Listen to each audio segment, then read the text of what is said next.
YouTube Bushra John again. Like I said, I'm gonna do this video real quick here for you, the ones that, like I said, got inspection coming up, don't know what to inspect. When you get there, don't want to get taken, because I had a church member actually talk to me about it and say, hey, I almost had to pay this amount of money to have this handled. Now, mind you, brand new cars carry 336 bumper to bumper. That covers everything on that vehicle. You shouldn't have to pay a dime out of pocket. Most vehicles carry a 5-year, 60-on powertrain. That covers the engine, the transmission, the four-wheel drive systems, all that stuff as far as that goes. All-wheel drive systems as well. Rear-wheel drive system for that matter as well, as far as that goes. And again, if you haven't subscribed to my channel, it's Hemi for Real 77. Again, that's Hemi for Real 77. And like I said, let's stay humble. Thank God what He's blessed us with. Don't get crazy. Don't get greedy. Be just content. Stand still and listen as He speaks to us. But then again, you see, that's my thing also on my YouTube channel. That's my thing. Stay humble.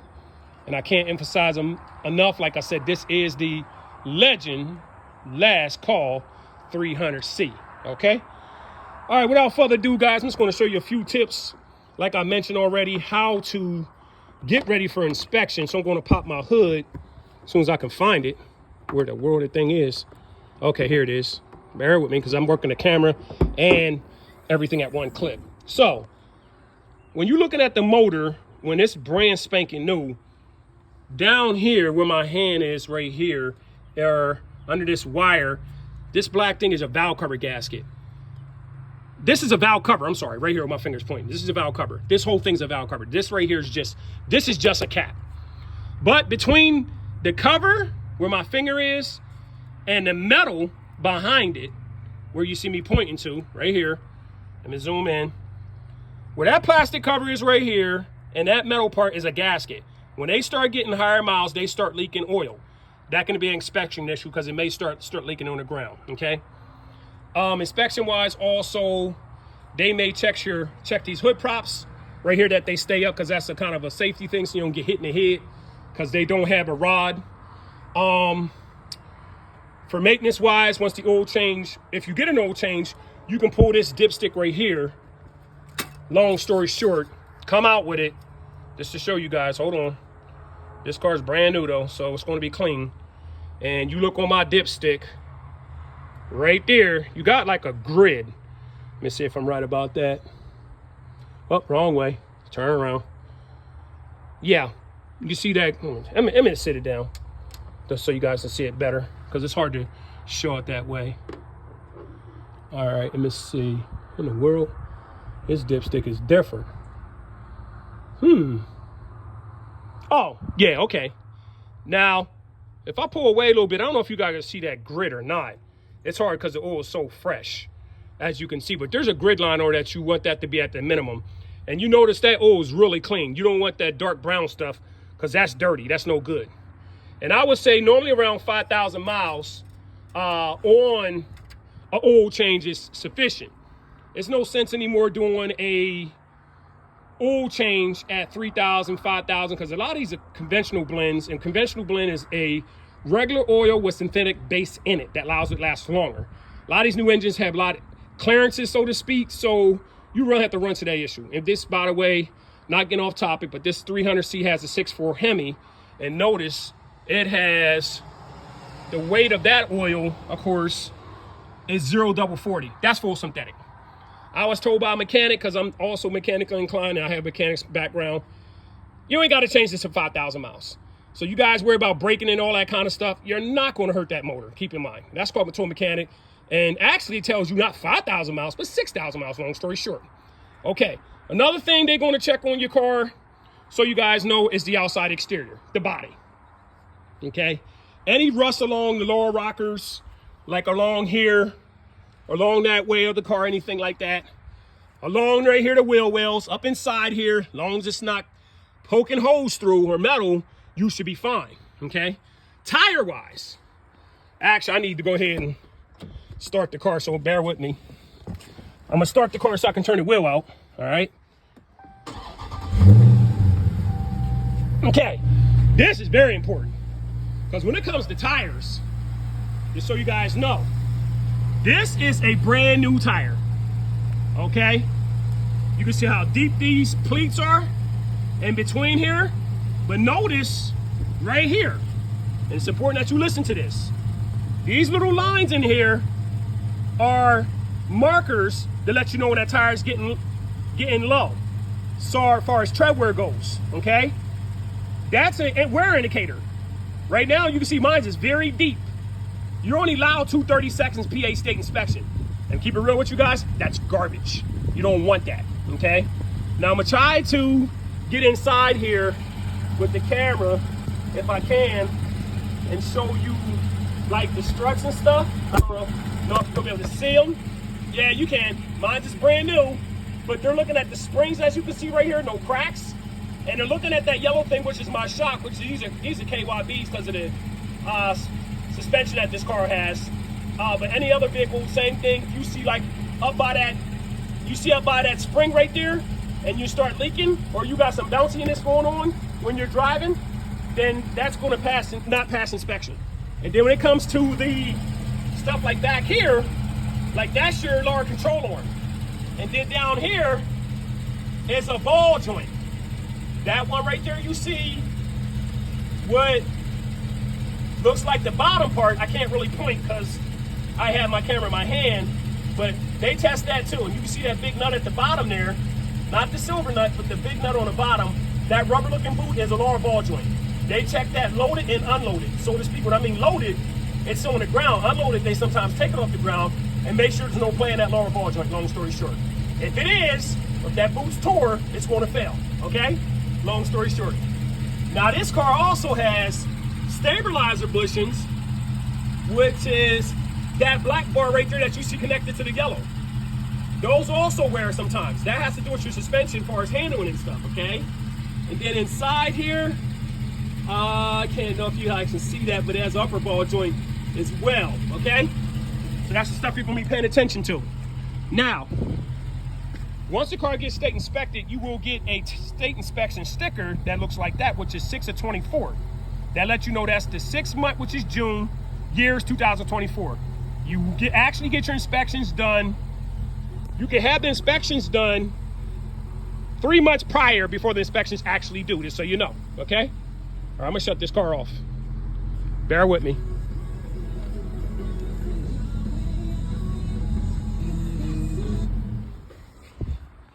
Don't want that running because it's a new car. You don't want that running. Okay, so back to what I was saying was, and same thing when you're looking at the brakes. Right here, if you look inside there, I don't know how well you'll be able to see it. I'm gonna try. Yeah, you can. Down inside there, you can see the red, and then you see that material looks like a, that's your lining. This is the actual rotor right here, where my hand's pointing. This is the rotor, okay? Right now, that's what they look like when they're brand new.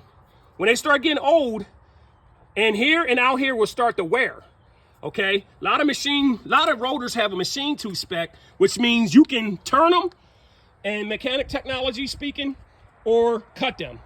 That means they're going to shave metal off of that to get it straight and true back again. Now, some mechanics, some places will just do a pad swap, but they also need to check that rotor to make sure that it's true and not lateral run out, which is like egg shaped, long story short. So if that's the case, you may have to replace those, okay, as far as that goes. They also check this so you know, let's go back to this tire real quick before I forget. This is all flush across here, as you can see right here.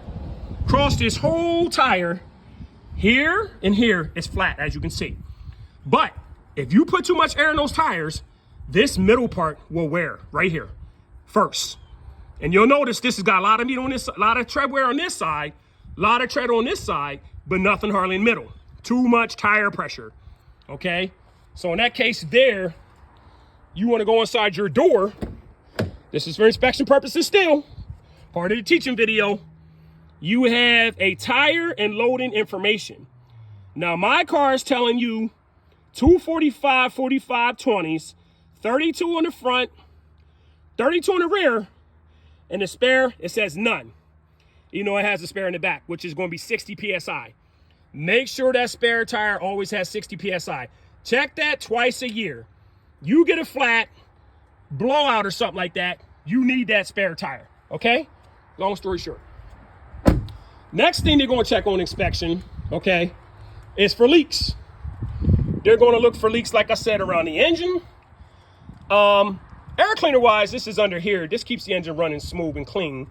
That's under these bolts right here. I'm not going to tear that apart, but the engine cleaner is very important too, because the engine has to breathe. Like my teacher said years ago, my tune-up teacher, engines suck, and that's no lie. Without oxygen, they won't run, just like us, long story short, okay?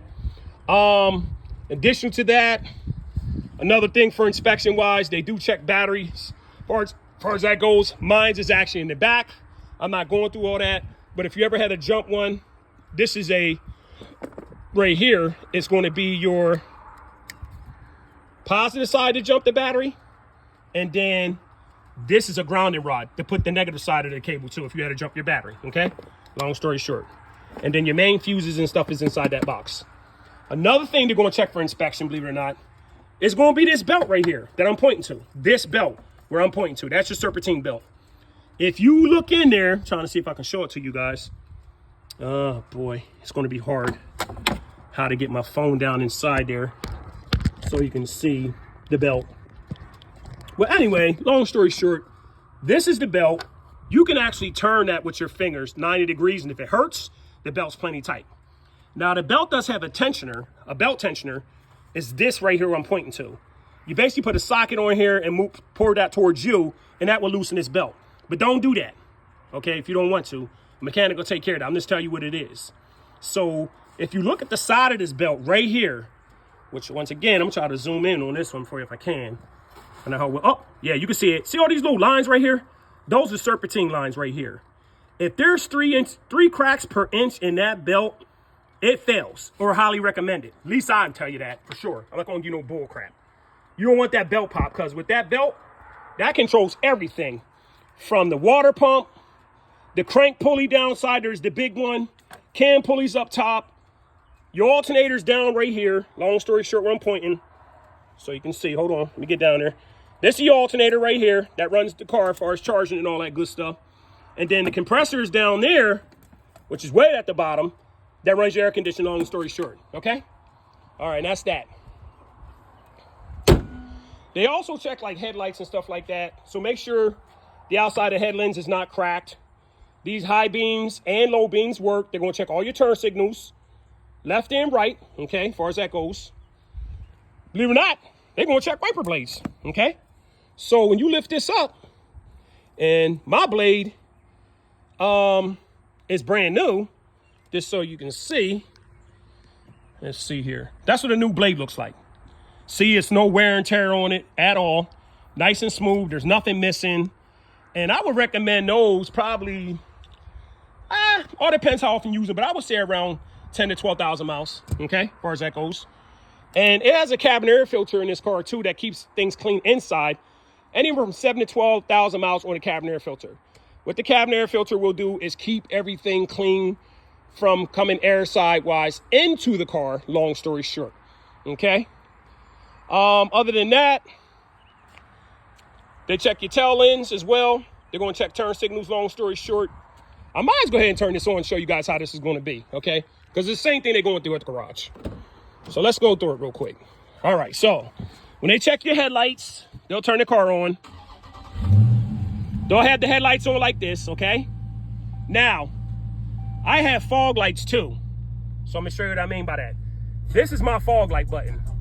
So they may test them as well. In that case, I can push my button and turn mine off. That's on. The one right here that I'm pointing to, that's my headlight, okay? So I'm gonna turn the turn signal on. What you see it flashing, that's the left one. That's the right one. Now, also, with my foot on the brake, see the car in the reverse? They check your back reverse lights and make sure they work. But anyway, if we do an inspection, so to speak, and women, you can do the same thing too, and young men, whoever never done this kind of stuff, you can do this pre-check maintenance for you get there. This should show you guys. All right, that's the left one blinking, all right? I have mirror indicators too, it's blinking, okay? There's the left side blinking, okay? Now, I probably can put this car with e-brake on, which it is. Make sure it's tight enough. Now, car's in reverse. I want you to see that. The car ain't gonna go nowhere because it's engaged. It's not gonna go backing up on me. But anyway, oh, I'm gonna turn the turn signals off. Hold on. 1 second. It's denying it, so it's not allowing. But anyway, oh yeah, you can see it. See the white right there? These are my reverse. This is a reverse light, and this is a reverse light. Just want to show you that. And keep in mind, this is the third brake light right here. So let me zoom in. This is the third brake light, okay? They're going to check that as well, all right? I'm going to put this car back in the gear because I don't like that. All right, car's back in gear. Now I'm going to show you the right side real quick. Bear with me. Okay? Right side blinking. Mirror indicator is optional, but it's working. And here's the left side blinking, okay? Now, you also have high beams. They're going to check those. So, if I go back in the car and watch this. My car says, let's let you guys see. See the high beam right there? Hold on. Where is that? Oh, right here. Where that is. That's the high beam, as it says right there, okay? So you can see also on the garage how bright things are. Let me show you. The high beam's as bright as heck. And it's shining on my garage right now because that's how bright it is. See that? See how bright that light is? That's the high beam.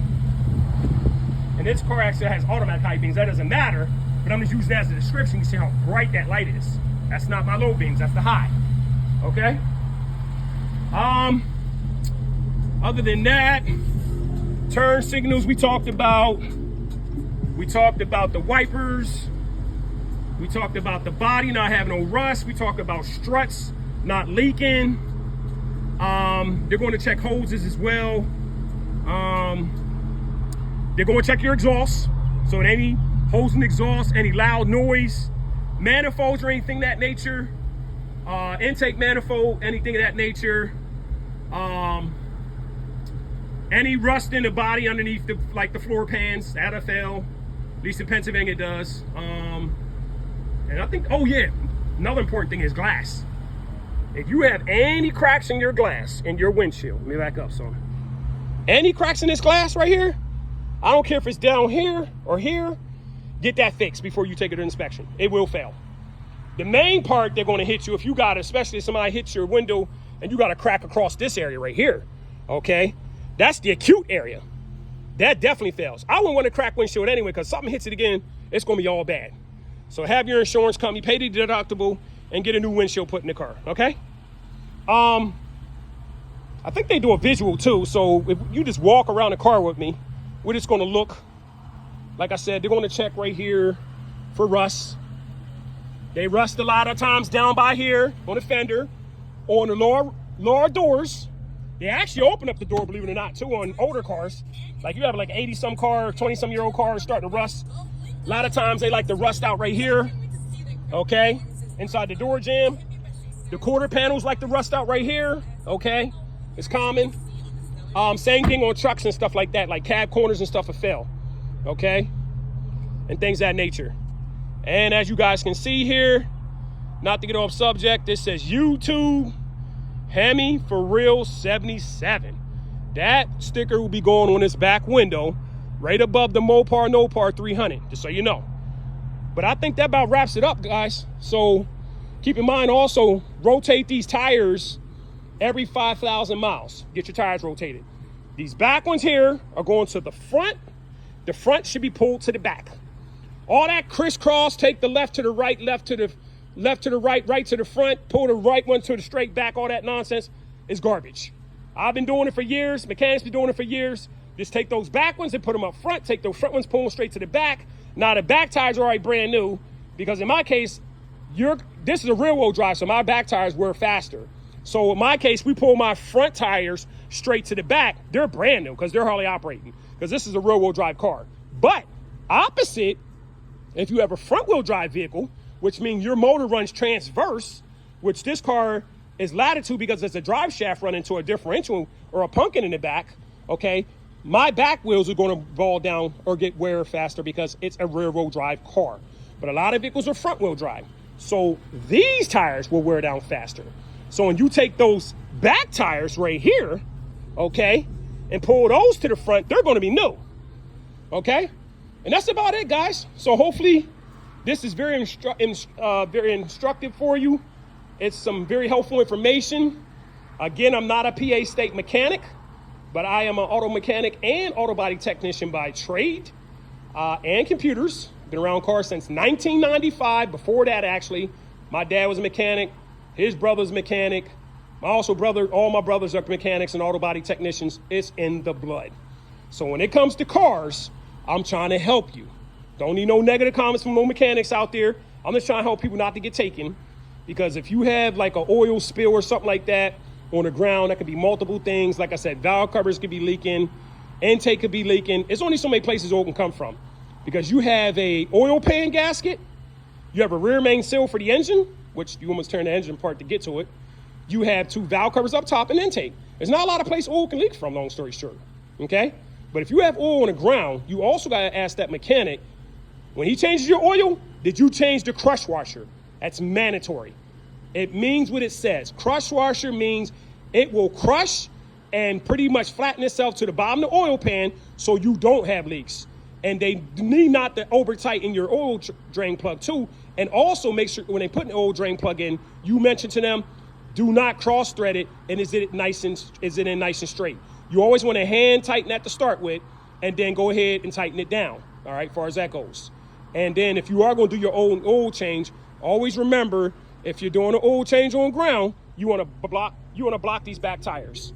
You put a block in front of here so that car can't roll back. You can put a block right here so the car doesn't roll back. So you can block the tire here and here with like a brick or something heavy, or a center block for that matter.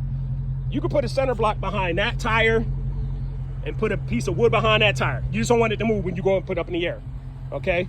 And when you are changing oil under the hood, you pull the dipstick out I just showed you a little bit ago, dry that off, set it aside.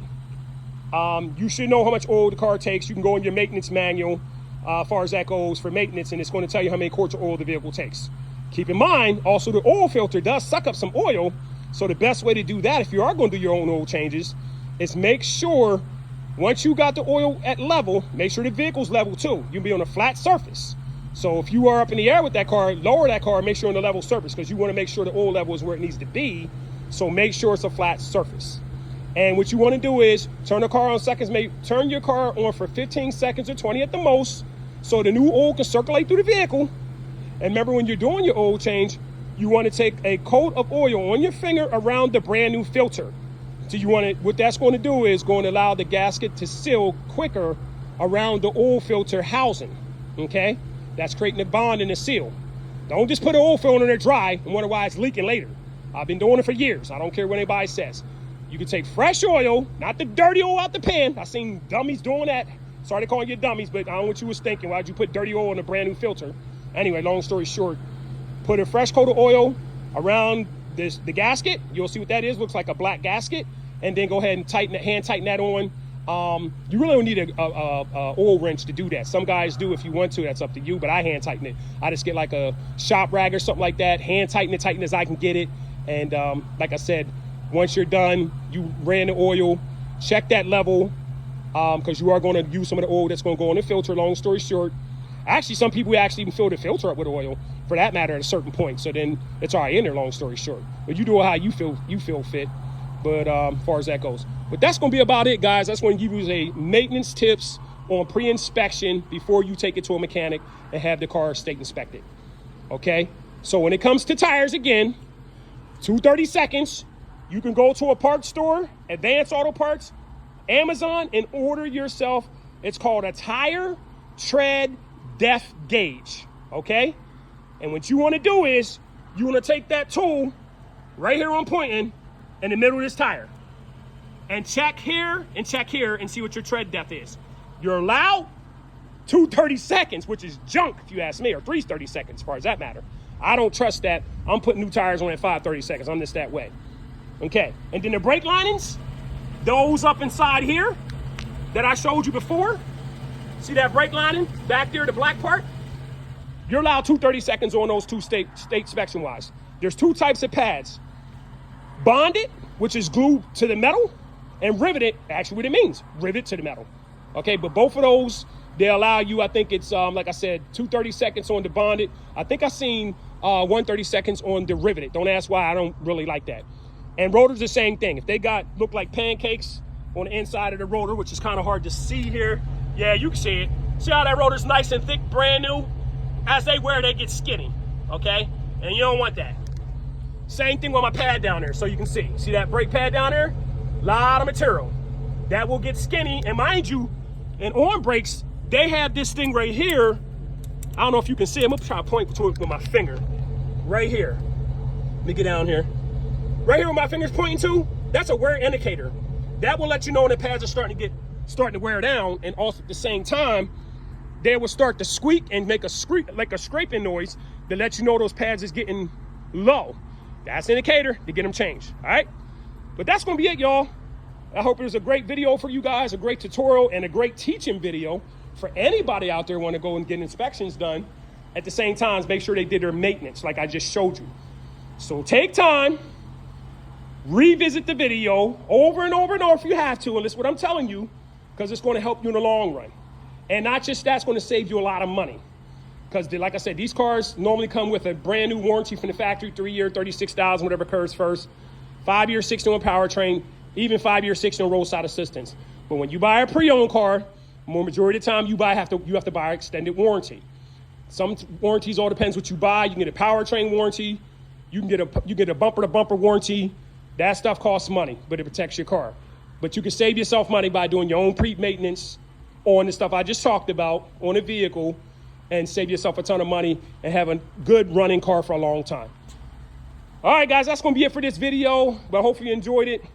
Like I said, go ahead and like, subscribe to my channel, Hemi For Real 77. Again, Hemi For Real 77. I'm gonna say it again, Hemi For Real 77. One more time, people, Hemi For Real 77. But that's it. This is Sunday. I'm gonna go ahead and relax. Like I said, always, like the window sticker says, stay humble, be blessed, be safe out there, and I'm out.